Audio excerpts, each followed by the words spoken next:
Mas daquele dia e hora ninguém sabe, nem os anjos que estão no céu, nem o Filho, senão o Pai. O Filho não sabia o dia. Isso nega a onisciência de Jesus Cristo?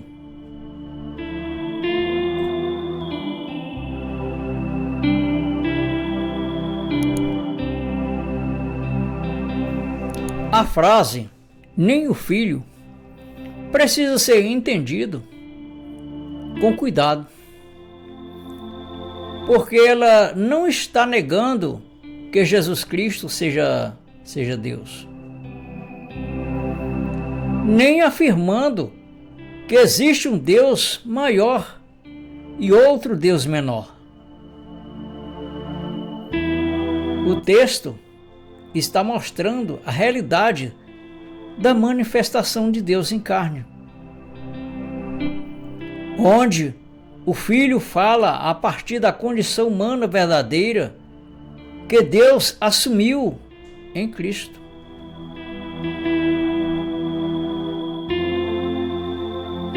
A pergunta é profunda, porque toca dois pontos ao mesmo tempo: a unicidade de Deus e o contexto escatológico de Mateus capítulo 24 e Marcos 13. Jesus não está falando do fim do planeta Terra, mas do juízo que viria sobre Jerusalém,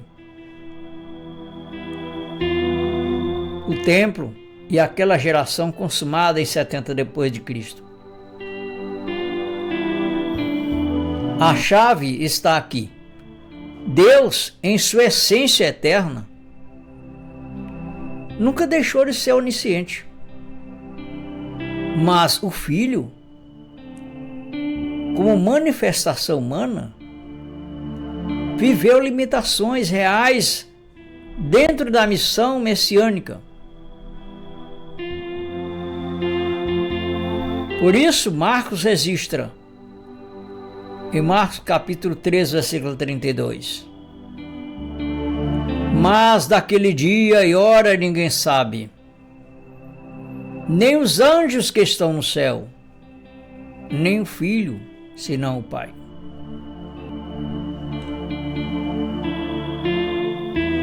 Essa fala pertence ao Cristo em sua condição de servo, dentro da carne, dentro do tempo, dentro da missão profética, com o qual Deus tem se manifestado na carne.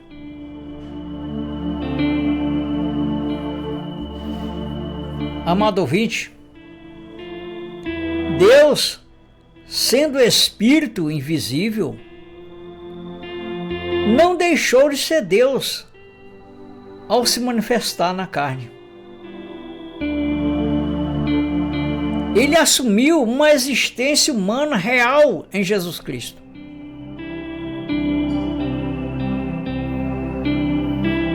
Pois a Bíblia diz,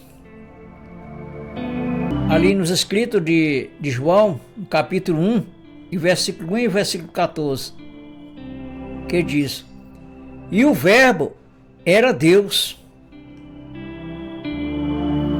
Ou seja, o Verbo se fez carne. Quem era o Verbo? Era Deus. A carne não era outro Deus ao lado do Pai. Não. Mas o modo visível pelo qual Deus único entrou na história, isso Paulo diz que esse sim foi manifestado na carne. Está nas palavras do apóstolo Paulo a Timóteo, no 1 Timóteo, capítulo 3, versículo 16, que diz que Deus estava em Cristo, ou seja, Deus se manifestou na carne. Quando Jesus falava como homem, ele falava a partir da condição humana que Deus assumiu. Que Deus sentiu fome. Mas Deus não é espírito? Sim, mas nós estamos falando através dos escritos bíblicos que Deus se manifestou na carne. Isso não é uma invenção humana. Isso não é uma ideologia humana. Isso é o que está escrito. 1 Timóteo, capítulo 3, versículo 16, fala claramente: Deus se manifestou na carne. Então, quando Jesus fala como homem, ele fala a partir da condição humana que Deus assumiu. Ele sentiu fome, ele sentiu cansaço, ele sentiu dor, ele orava, ele aprendia, ele se submetia como servo, conforme Filipenses capítulo 2, e versículo 6 ao 8. Isto fala claramente através do apóstolo Paulo, que nos diz que, sendo em forma de Deus, não teve por usurpação ser igual a Deus, mas aniquilou-se a si mesmo, tomando a forma de servo, fazendo-se semelhante aos homens. E achado na forma de homem, humilhou-se a si mesmo, sendo obediente até a morte, e morte de cruz.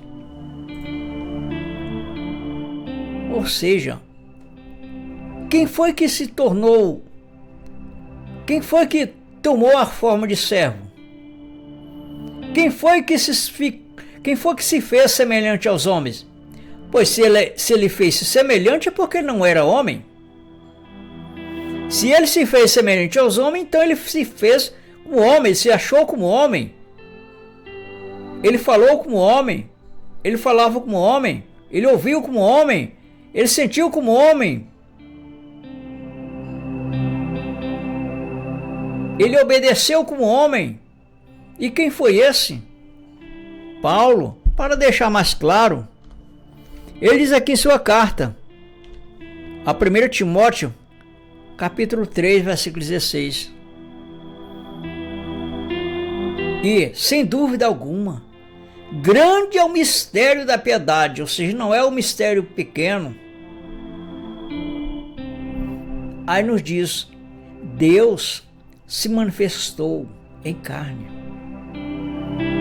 Foi justificado no Espírito, visto dos anjos, pregado aos gentios, crido no mundo e recebido na glória. Ele foi visto, foi contemplado. Isso não significa separação.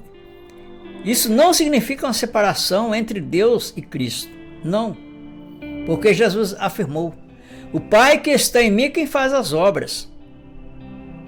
Ou seja, mostrando claramente que o Espírito Eterno habitava plenamente naquele corpo humano, da qual Deus se fez carne.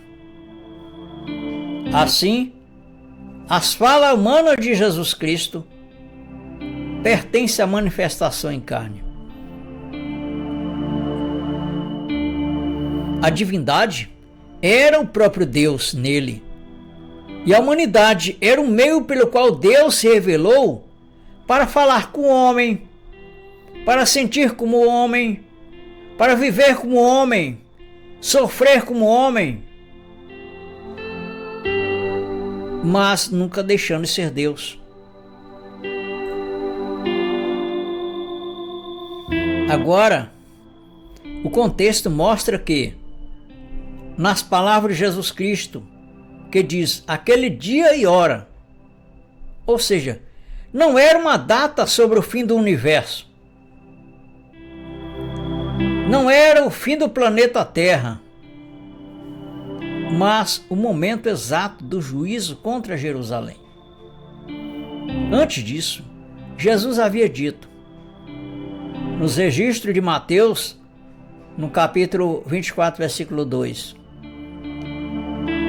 não vedes tudo isto? Em verdade vos digo, que não ficará aqui pedra sobre pedra que não seja derrubada.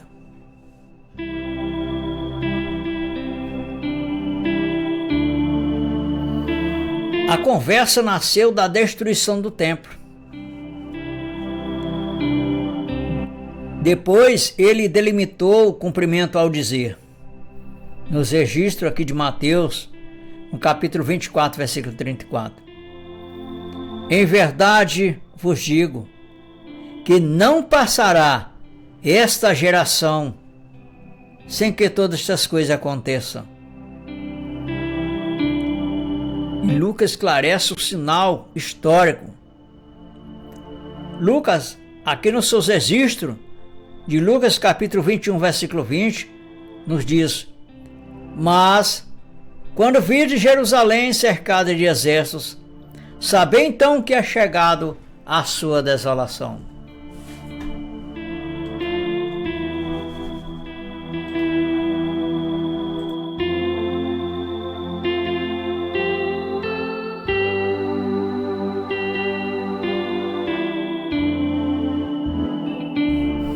Então Jesus conhecia o período profético. Seria naquela geração. O que não foi revelado dentro da missão terrena do Filho era o dia e a hora exatos do colapso. Isso não foi revelado. Isso não significa ignorância divina. Significa que a humanidade de Cristo não funcionava como um teatro, mas como uma humanidade real. Ele não fingia crescer. Ele não fingia obedecer. Ele não fingia depender de Deus. Porque a palavra nos diz, onde nós lemos, aqui no Filipenses, capítulo 2, que ele mesmo, ele se tornou homem, ele se fez semelhante aos homens. E se ele se fez semelhante aos homens, se ele se humilhou-se a si mesmo como homem, se ele obedeceu como homem, se ele tomou a forma de servo como homem, então ele não estava fingindo ser homem.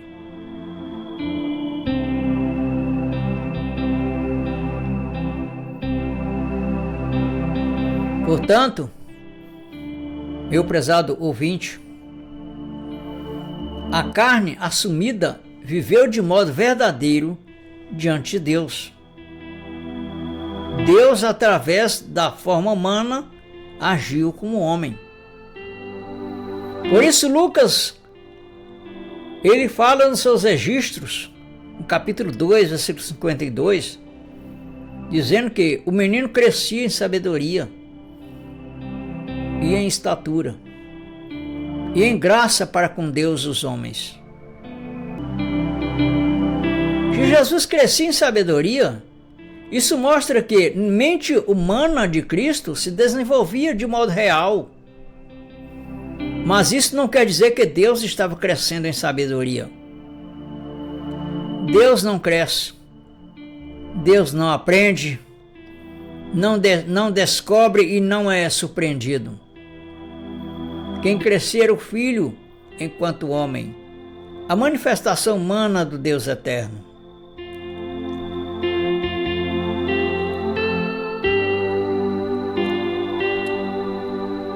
Paulo explica essa descida à condição humana quando afirma, nos seus registros a Filipenses, no capítulo 2, 6 a 8,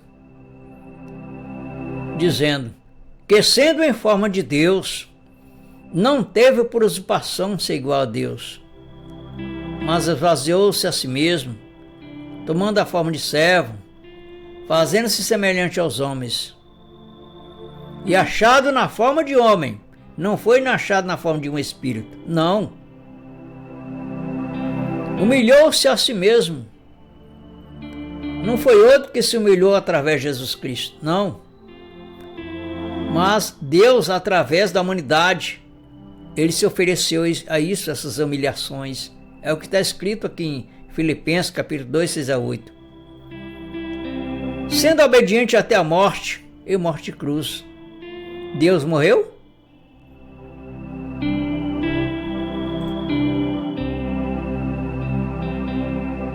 Não, Deus não morreu.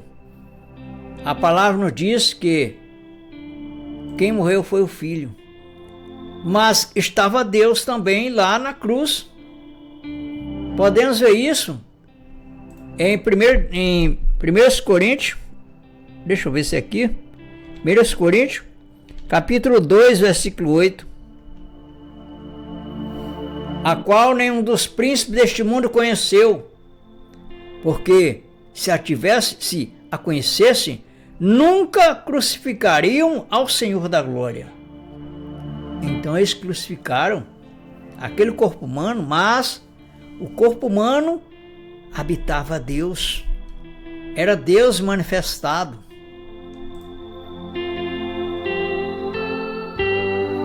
Portanto, meu prezado ouvinte da palavra de Deus, ao mesmo tempo, a Escritura mostra que Jesus Cristo possui conhecimento divino. João declara nos seus registros de João capítulo 2, versículo 24 a 25. Mas o mesmo Jesus não confiava neles, porque a todos conhecia. E não necessitava de que alguém testificasse do homem, porque ele bem sabia o que havia no homem. Isso não é conhecimento comum de um profeta limitado. É discernimento profundo do interior humano. E os discípulos reconheceram. João capítulo 16, versículo 30. Agora conhecemos que sabes tudo. E não precisa que ninguém te interrogue. Ou seja, os discípulos reconheceram que toda a sabedoria, todos os tesouros da sabedoria estavam em Jesus Cristo, como é registrado em Colossenses capítulo 2, versículo 3. Depois da ressurreição, Pedro também confessou diante dele, em João capítulo 21, versículo 17. Senhor, tu sabes tudo. Tu sabes que eu te amo. E Paulo também declara sobre Cristo, como já lemos em Colossenses capítulo 2, versículo 3, em quem estão escondidos todos os tesouros da sabedoria e da ciência. Portanto, amado ouvinte, a Bíblia não apresenta Jesus como alguém destituído de onisciência em sua identidade divina. Ela apresenta Jesus como o Deus único, revelado em carne, vivendo limitações humanas reais sem deixar de possuir a plenitude divina. A resposta, então, é: Jesus é onisciente, porque Ele é Deus manifestado na carne. Mas, ao falar como filho, dentro da condição humana e da missão terrena, Ele expressou a limitação real da humanidade assumida. Não há contradição, há uma manifestação de Deus.